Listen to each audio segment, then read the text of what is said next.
बोरिवलीमध्ये dating ऍपद्वारे तरुणांची फसवणूक, बनावट प्रोफाईल तयार करून तरुणांना हॉटेलमध्ये बोलावलं जायचं, 22 जणांना यामध्ये अटक. शिर्डीमध्ये दुप्पट पैशाचा आमिष टाकून अनेक नागरिकांची फसवणूक. ग्रोमोर इन्व्हेस्टमेंट फायनान्स कंपनीनं शिर्डीसह अनेक जिल्ह्यातील शेकडो गुंतवणूकदारांची 600 कोटींहून अधिक रकमेची केली फसवणूक. या प्रकरणी मुख्य सूत्रधार भूपेंद्र सावळे पाटीलला अटक, पोलिसांकडून तपास सुरू. ठाण्याच्या अंबरनाथमधील शिवाजीनगर पोलिसांनी ठोकल्या चेन स्नॅचर्सला बेड्या. आनंदबाग भागामध्ये केली होती चेन स्नॅचिंग, सोनसाखळी सुद्धा हस्तगत.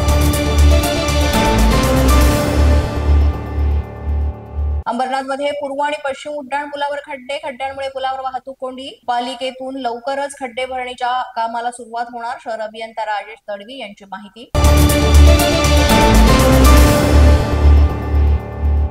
वाशिमच्या अरठा गावामध्ये शेतकऱ्यांचा पैसा बँकेनेच होल्ड केल्याचा प्रकार. शेतकऱ्यांच्या खात्यावर अनुदानाची रक्कम आली होती. शेतकऱ्यांचे बँक मॅनेजरला जाब विचारत आंदोलन.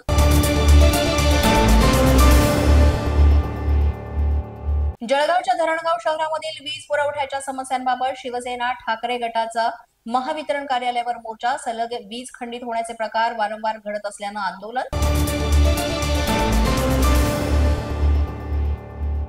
जळगावच्या अमळनेर कृषी उत्पन्न बाजार समितीतर्फे शेतकऱ्यांना बैलांचा साज देण्यात आला. पोळा सणाच्या पार्श्वभूमीवर तब्बल 3,500 शेतकऱ्यांना साज भेट. जळगाव जिल्ह्यामध्ये बोगस शिक्षक भरतीच्या विरोधात शिक्षण बचाव कृती समिती आक्रमक. संस्थाचालक, मुख्याध्यापक आणि शिक्षण विभागामधील अधिकाऱ्यांनी संगनमतानं शालार्थ आयडी घोटाळा करून बेकायदेशीर शिक्षक भरती केल्याचा आरोप. समितीचा जिल्हाधिकाऱ्यांना निवेदन. शेतकऱ्यांसाठीच्या योजनांची अंमलबजावणी करा, अन्यथा आंदोलन करू, ठाकरेंच्या शिवसेनेचा इशारा. 15 ऑगस्ट रोजी धुळ्यामधल्या सिंदखेडा ते जिल्हाधिकारी कार्यालयापर्यंत मार्च काढण्याचा इशारा.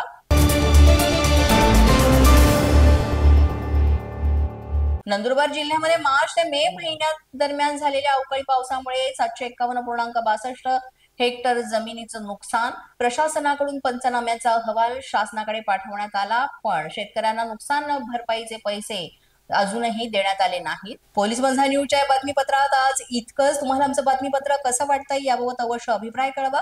यासाठी पोलीस माझा न्यूजचं युट्यूब चॅनल सबस्क्राईब करा. तसंच आमचं फेसबुक, इंस्टाग्राम आणि ट्विटर अकाउंट फॉलो करा.